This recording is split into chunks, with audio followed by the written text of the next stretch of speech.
Boa noite, primeira companhia do Bujari.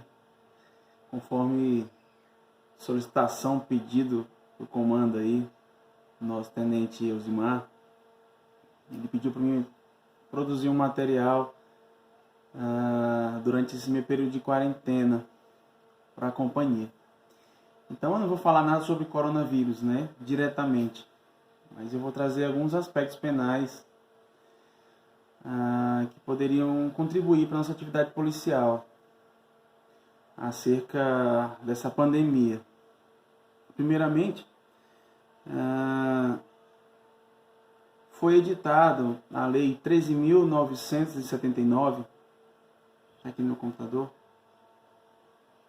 6 de fevereiro de 2020. Essa lei ela foi editada trazendo medidas de enfrentamento da emergência de saúde pública. Essa lei ela traz algumas medidas de enfrentamento. E com relação a essa lei, eu quero ser bem breve com relação a essa lei. Deixa eu baixar aqui. No seu artigo 3º, traz aqui para enfrentamento da emergência de saúde pública de importância internacional decorrente do coronavírus, poderão ser adotadas, entre outras, as seguintes medidas. Dentre essas medidas, existe a medida de isolamento, quarentena, que todos nós já conhecemos, a qual eu estou passando, a de 7 dias. Devido a eu estar retornando para o estado do Acre, eu estava numa viagem para João Pessoa.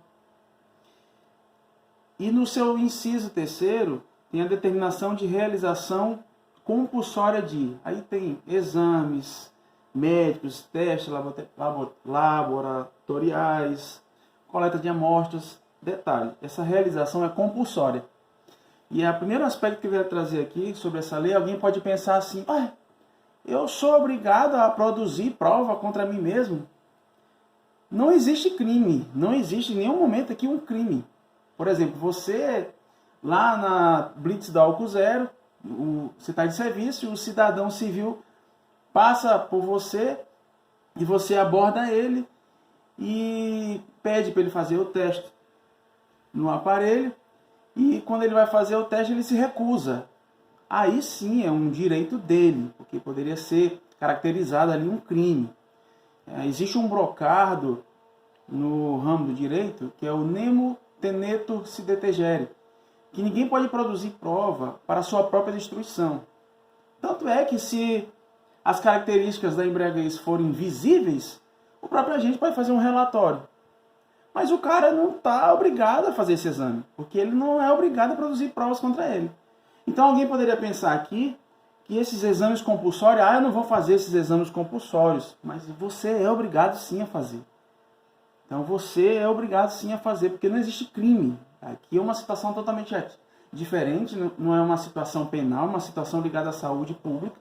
Não existe crime, você não tem culpa de nada, não é um criminoso, não é nenhum tipo de pessoa a ser investigada por um determinado crime. Então você pode sim, compulsoriamente, de forma obrigatória, ser submetido a exames.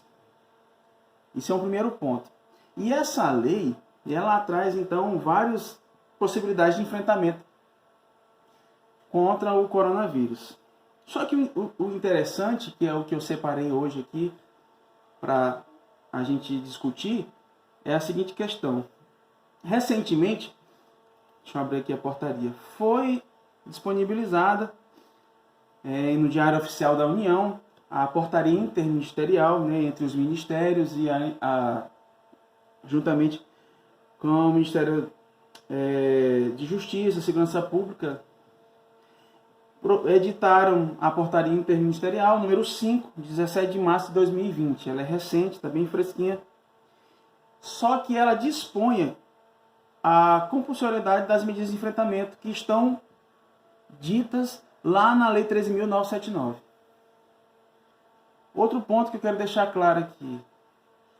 Portaria não está criando crime. Alguém pode dizer assim, mas essa portaria está criando um crime. Não está criando crime. Portaria, quem já estudou comigo, sabe lá no mnemônico CESP. Para se criar um crime, é necessário que você entre na seara do princípio da legalidade. Você só pode criar um tipo legal, um tipo que vai cercear a liberdade de alguém, através de lei em sentido estrito, através de lei. As portarias, resoluções e dispositivos desse gênero, eles regulamentam, eles explicam. Regulamento não é nem tão interessante, mas alguns autores divergem com relação a isso. Mas eles explicam, eles especificam ainda mais o que está exposto em lei. Então a Lei 13.979 vinha falando sobre as possibilidades de enfrentamento. Então agora nós temos uma portaria interministerial que esmiuça melhor essa situação. E ela nada mais faz, além de trazer as possibilidades que vão serem usadas na área da saúde, ela também traz alguns tipos legais que já são conhecidos no Código Penal. E dentre esses tipos legais, que são dois que eu consegui visualizar na minha leitura, se não tiver escapado nenhum outro tipo legal, de forma específica, na portaria, eu encontrei dois tipos legais. Deixa eu só encontrar aqui o artigo. Está aqui. O artigo 4º dessa portaria. O descumprimento das medidas previstas no inciso 1º e nas alíneas A, B e E do inciso 3º do caput do artigo 3º da Lei 13.979 de 2020 poderá sujeitar os infratores às sanções penais previstas nos artigos 268 e o artigo 330 do Decreto-Lei, que é o Código Penal, se o fato não constituir crime mais grave. Primeiramente, o artigo, vou de trás para frente.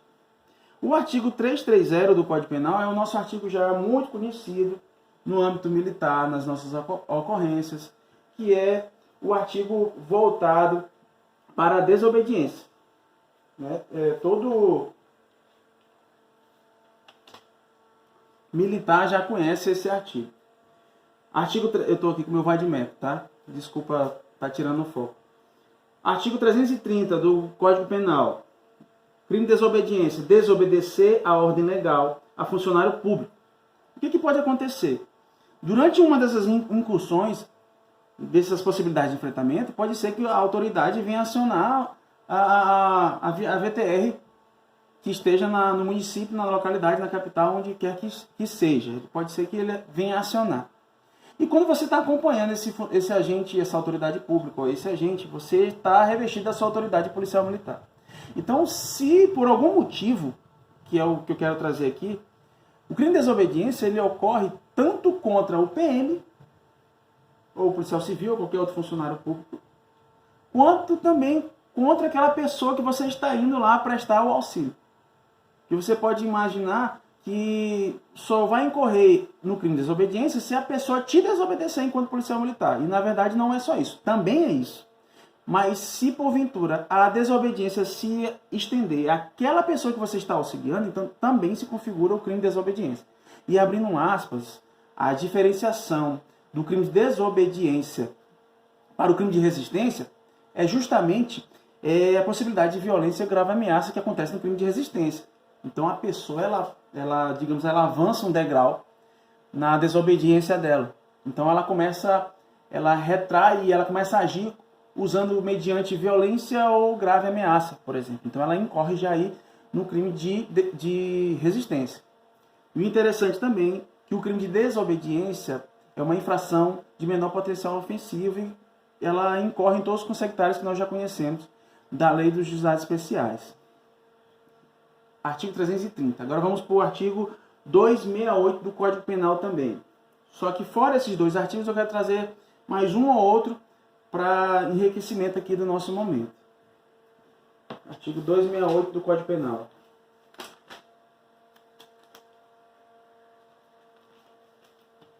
Que é o crime de epidemia. 268, tá aqui. Artigo 268 do CP. Causar epidemia, deixa eu ler de frente aqui para ficar mais fácil. Causar epidemia mediante a propagação de germes patológicos. Propagação de germes patológicos entra aí. Então, existe uma lista, mas entra aí o coronavírus, o Covid-19. Então, o primeiro aspecto que eu quero trazer. O crime de epidemia é um crime que acontece quando uma pessoa ela proporciona, então, a proliferação de uma determinada doença grave, muito grave. Só que essa epidemia é direcionada a pessoas indeterminadas. Tanto é que essa modalidade aqui ela pode ser dolosa e até mesmo culposa. A pessoa tem que ter a intenção de causar essa epidemia. Se ela não sabe, por algum motivo ela não sabe, ela não incorre. Mas ela pode incorrer também por culpa. Por exemplo, se eu fui... a minha situação, eu viajei e lá tem casos de pessoas que foram infectadas com coronavírus. Eu chego aqui sabendo de tudo isso e não faço a minha quarentena devida. E depois pessoas na minha rua são infectadas e descobre-se que eu fui o pivô da história. Então eu vou correr de forma culposa, digamos assim, com negligência. Imperícia não caberia, mas uma negligência ou uma imprudência, né? A imprudência é a atitude positiva, né? De fazer alguma coisa que não era para ser feita. E a negligência é a atitude negativa, de deixar de fazer alguma coisa que deveria ser feita. Mas o que é interessante aqui na epidemia é que ela pode resultar morte. Se ela resultar morte, ela é equiparada a crime hediondo, papai. Aí, digamos, o tratamento é mais severo. Não tanto, né, que é Brasil, mas o tratamento é um pouco, bem mais, na verdade, mais severo. Isso com relação ao crime de epidemia. Mas, tirando esses dois artigos que estão na portaria interministerial, o que eu quero trazer é a possibilidade... Você pode pensar, mas Aécio, como é que vai se descobrir, chegar na pessoa que causou essa epidemia? Realmente, na prática, isso é muito difícil. Mas existe um outro artigo, que não foi disposto aqui, pelo menos eu não vi na portaria, que eu queria trazer aqui. Esse artigo, ele está lá...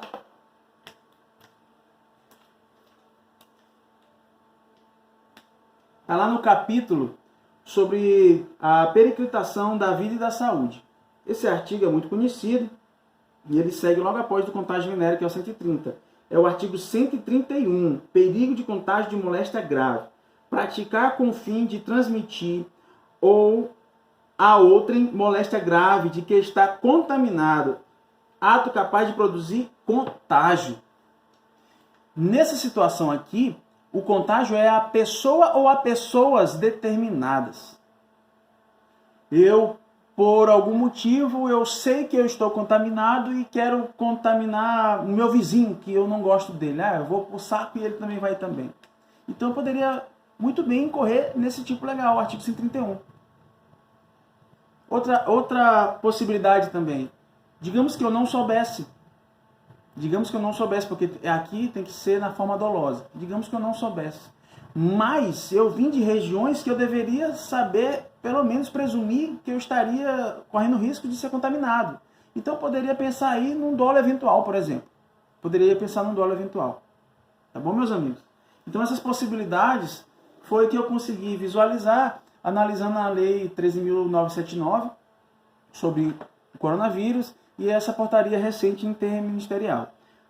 Lembrando que a possibilidade de estarmos atuando nesse cenário é quando solicitado por autoridades da saúde pública, por exemplo, ou autoridades ligadas ao assunto, para a execução de qualquer atividade compulsória ou garantia de ordem pública relacionada a isso.